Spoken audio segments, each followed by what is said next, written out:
Hello friends, welcome to my channel budget சமையல். இன்னைக்கு நம்மளோட சேனல்ல உதிரியான பர்ஃபெக்டான சூப்பர் டேஸ்ட்ல எறா கடாய் பிரியாணி எப்படி செய்யுதுன்னு சொல்லிட்டு பார்க்கலாமா? ஸோ இந்த ரெசிபி பார்க்கறதுக்கு முன்னாடி என்னுடைய சேனலை சப்ஸ்கிரைப் பண்ணாதவங்க சப்ஸ்கிரைப் பண்ணிக்கோங்க. பக்கத்தில் இருக்க பெல் ஐக்கானை கிளிக் பண்ணிக்கோங்க. ஸோ அப்போ நான் போடுற வீடியோ உடனுக்குடனே வரும். வாங்க வீடியோக்குள்ளே போகலாம். நான் கொஞ்சம் பெரிய எறா தான் எடுத்திருக்கேன். ஸோ நம்ம பிரியாணி செய்கிறதுக்கு பெரிய எறா தான் நல்லாயிருக்கும்.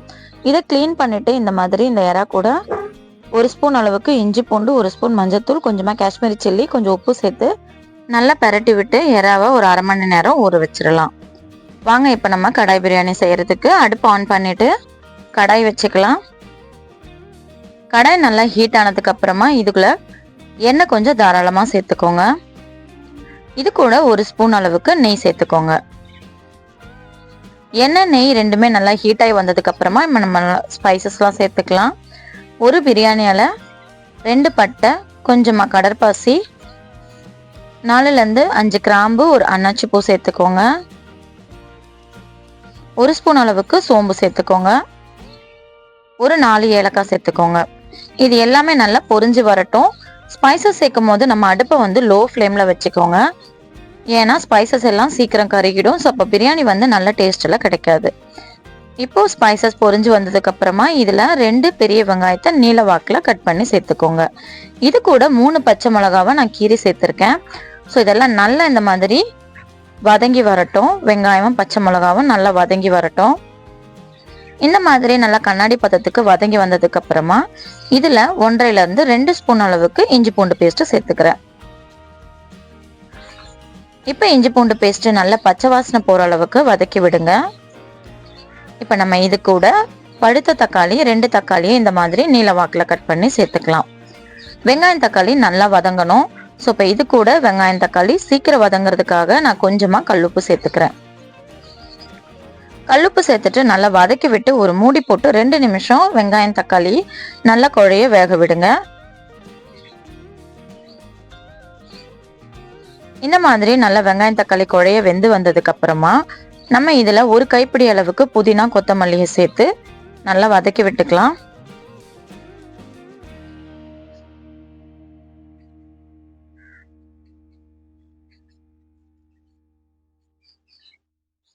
இப்போ புதினா வெங்காயம் தக்காளி எல்லாம் நல்லா வதங்கி வந்ததுக்கு அப்புறமா இதுல நம்ம ஊற வச்சிருக்க எறாவை இதோட நம்ம சேர்த்துக்கலாம். எறால ஆல்ரெடி நம்ம மஞ்சத்தூள், காஷ்மீரி சில்லி பவுடர், இஞ்சி பூண்டு, உப்பு சேர்த்து நல்லா மேஷ் பண்ணி அரை மணி நேரம் ஊற வச்சிருக்கோம்.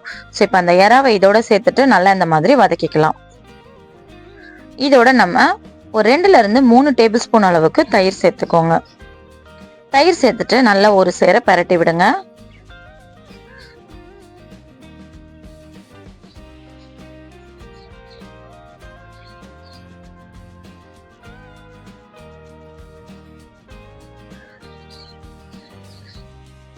இந்த டைம்ல நம்ம இப்போ மசாலா சேர்த்துக்கலாம். 1 ஸ்பூன் அளவுக்கு கரம் மசாலா, அரை ஸ்பூன் காஷ்மீரி சில்லி பவுடர் கலருக்காக சேர்த்துருக்கேன். ஸோ 1 ஸ்பூன் அளவுக்கு வெறும் சில்லி பவுடர். இப்போ நான் பிரியாணி மசாலா சேர்த்துக்கிறேன். 1 ஸ்பூன் அளவுக்கு பிரியாணி மசாலா சேர்த்துக்கோங்க. இப்போ பிரியாணிக்கு தேவையான அளவுக்கு கல் உப்பு சேர்த்துக்கோங்க. ஆல்ரெடி நம்ம வெங்காயம் தக்காளி வதக்கும் போது சேர்த்துருக்கோம். ஸோ அந்த ரேஷியோ கணக்கு பண்ணி எவ்வளோ வேணுமோ அந்த அளவுக்கு சேர்த்துக்கோங்க.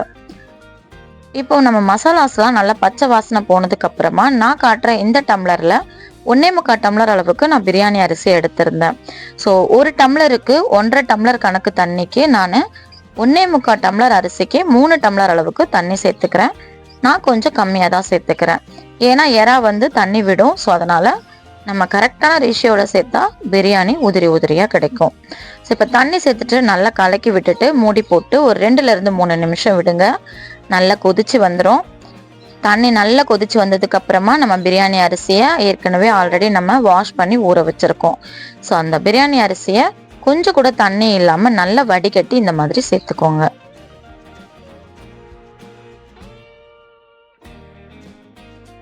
அரிசி சேர்த்ததுக்கு அப்புறமா நம்ம ரொம்ப நேரம் கிளறி விட வேண்டாம். ஒரு 2 கலர் கிளறினா போதும். ஏன்னா பிரியாணி அரிசி சீக்கிரம் உடைஞ்சிரும்.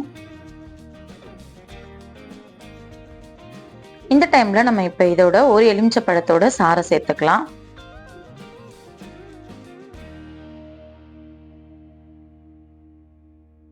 இப்போ நம்ம லெமன் ஜூஸ் பிழிஞ்சு விட்டதுக்கு அப்புறமா ஒரு 2 கலர் கலரி மூடி போட்டு ஒரு 5 நிமிஷம் ஹை ஃப்ளேம்ல வச்சுக்க போறோம்.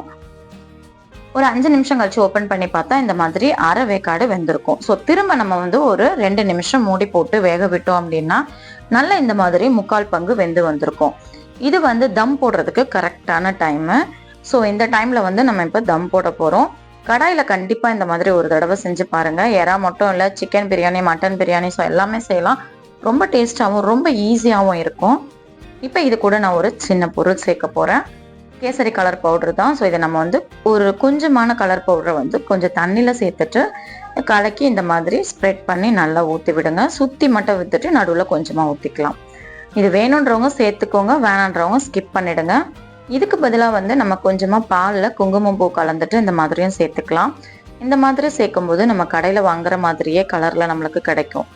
ஸோ இதுக்கு மேலே கொஞ்சமாக புதினா, ஒரு ஸ்பூன் நெய் சேர்த்து மூடி போட்டு அடுப்பு வந்து இப்போ கம்பல்சரி ரொம்ப லோ ஃப்ளேமில் வச்சுக்கணும். இதில் நம்ம இஞ்சி பூண்டு நசுக்கவும் இல்லையா, அந்த கல்லை மேலே வந்து கவுத்துடுங்க. தம் வந்து நல்லா கிடைக்கும் ஏர் போகாத அளவுக்கு.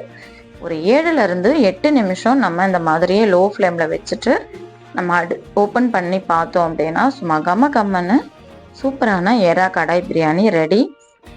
நான் சொல்லி கொடுத்த மெத்தட் வந்து உங்களுக்கு ரொம்ப ஈஸியாக புரிஞ்சிருக்கும், அண்டர்ஸ்டாண்ட் ஆயிருக்கும்னு நினைக்கிறேன். இது ரொம்ப ஈஸியாக குயிக்காக செஞ்சிடலாம். அதே டைம் உண்மையிலேயே ரொம்ப டேஸ்ட்டாக இருந்தது.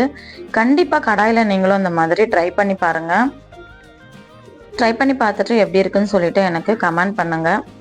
இந்த வீடியோ பிடிச்சிருந்தா சேனலை மறக்காமல் சப்ஸ்கிரைப் பண்ணுங்கள். வீடியோவுக்கு ஒரு லைக் போடுங்க.